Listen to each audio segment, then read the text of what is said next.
Hello, I'm Brian, and my group consists of myself, Susan, Alexander, and Miriam. We are advocating for criminal justice reform through the lens of cannabis legalization. In our presentation, we have a lot to cover. In section one, we will provide some background on the Equal Justice Initiative, which is the organization we've chosen to advocate for taking on this work.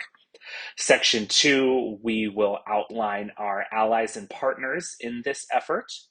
Section three, we will cover the what, why, and how of our campaign. And section four will summarize the advocacy tools that we've chosen to meet these goals. Section five will provide some concrete examples of those tools. And then lastly, we will discuss in section six our final conclusion. Hello, I'm Alex Heiser, and I will be presenting the background of Equal Justice Initiative.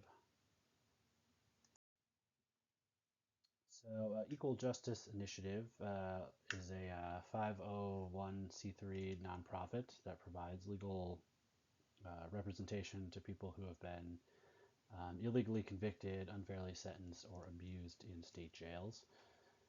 They're based out of Alabama, and that's where a lot of their work is done, but they also have some national interests as well. In terms of funding, they get most of their money from grants, donations, merchandise sales, service income, net investment returns, and other income sources. So this relates to our topic, which is decriminalization of marijuana, is the effect that illegal marijuana has had on mass incarceration. And so there's quite a large there's a number of public health issues related to mass incarceration. This includes worsening mental health, limited preventative care while in prisons, and the effects of trauma and abuse that individuals have while in prison, and how that shows up after they're out of prison. And certainly legalizing marijuana would greatly eliminate a lot of these risks. Hi, I'm Meriam, and I'll be talking about our allies and partners. So some allies and partners include Donors Choose, National Association of Criminal Defense Lawyers, the Last Prisoner Project, and the American Civil Liberties Union. A little bit about each of these organizations. So Donors Choose is a US-based nonprofit organization that allows individuals to donate directly to public school classroom projects. They're allies of the Equal Justice Initiative, or EJI, and advocate for racial justice. The National Association of Criminal Defense Lawyers is an American criminal defense organization, and NACDL members advocate for policy and practice improvements in the criminal legal system, which is why they are a very important and crucial partner of ours, or ally. The Last Prisoner Project, also known as LPP, is a national nonprofit organization dedicated to cannabis, criminal justice reform, which clearly and very directly aligns with our motive. And lastly, the American Civil Liberties Union, or ACLU, is an American nonprofit organization that defends individual rights and liberties by the Constitution and the laws of the US. So who are all of the stakeholders? So stakeholders include employees, donors, volunteers, funders, partners, the community members, the media, state agencies, dispensaries, and the cannabis industry itself. Who/what is interfering with our goal? Things like federal and state policies, racism, the war on drugs, these are all things that interfere with our goal.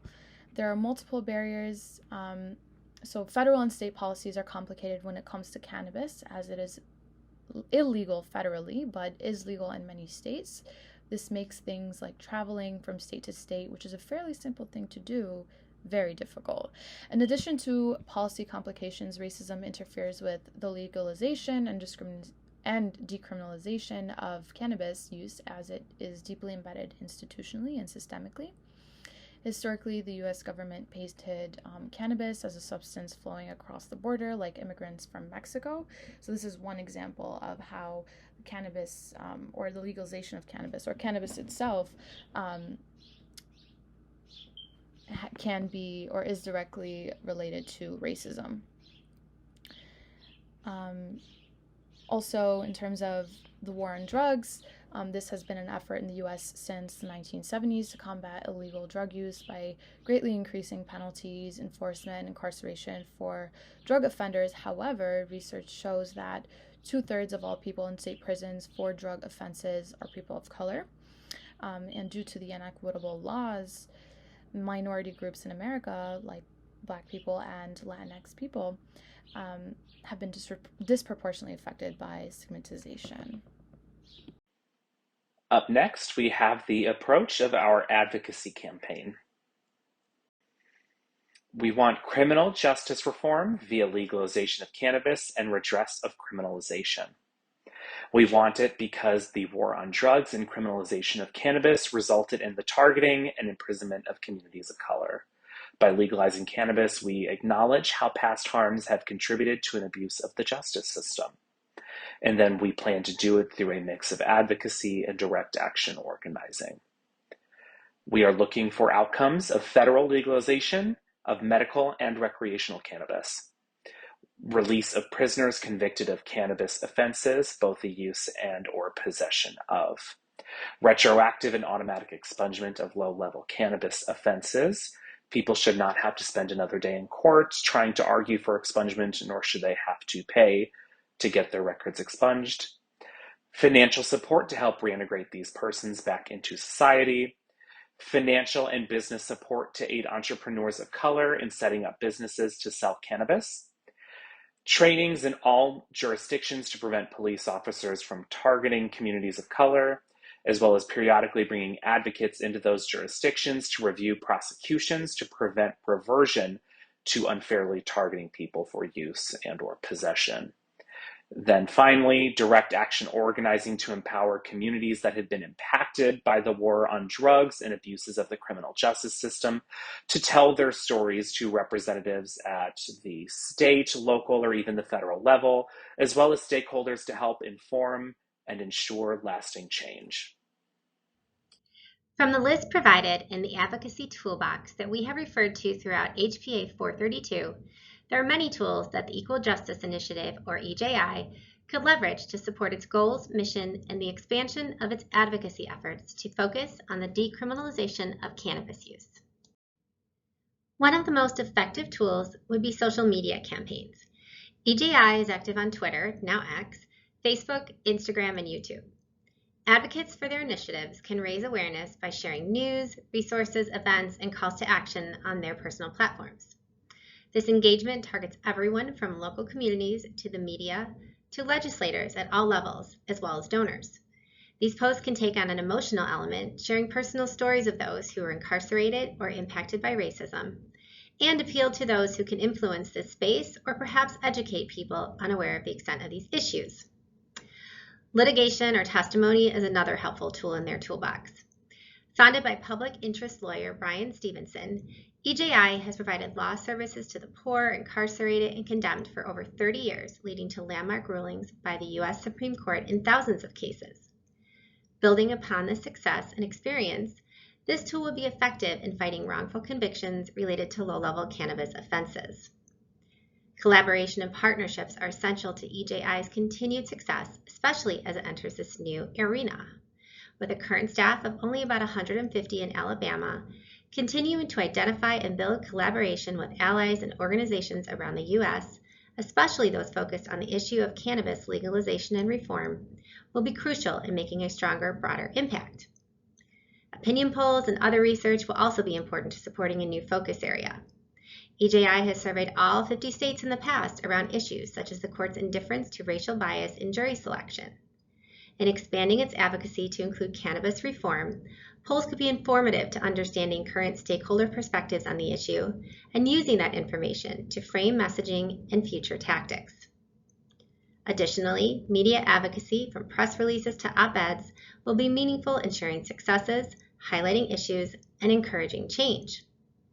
And other effective tools include educational events and community engagement to facilitate discussions and solicit donations, volunteerism to help those reentering society after incarceration, petitions, policy briefs, direct engagement through email, phone, or letter campaigns, and more.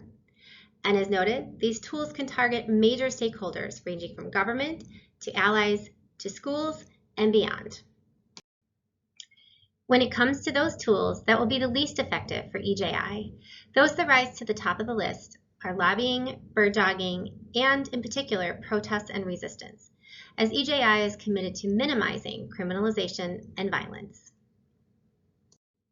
Next, we will share some concrete examples of advocacy tools EJI can use in their campaign.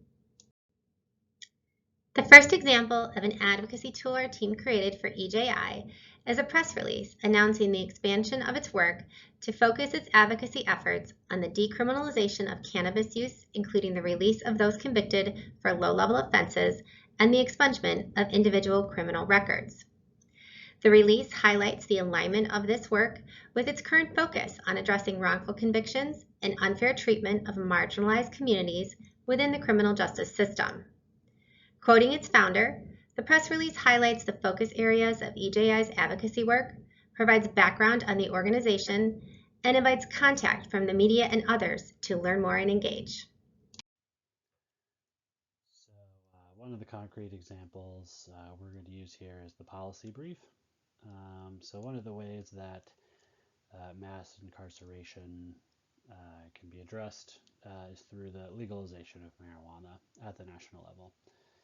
So as it stands right now, 23 states and 23 states have legalized it, and eight states have decriminalized it. In Alabama, where the Justice Initiative is based out of, marijuana possession is illegal. First-time offenders can get a misdemeanor, while repeated offenses are felonies that do result in prison time. There's really no reason for this to be the case, given that in other states, across the border, it's perfectly illegal for individuals to have marijuana. And in many of the states where marijuana is legal, incarceration related offenses has essentially ceased, isn't really a thing.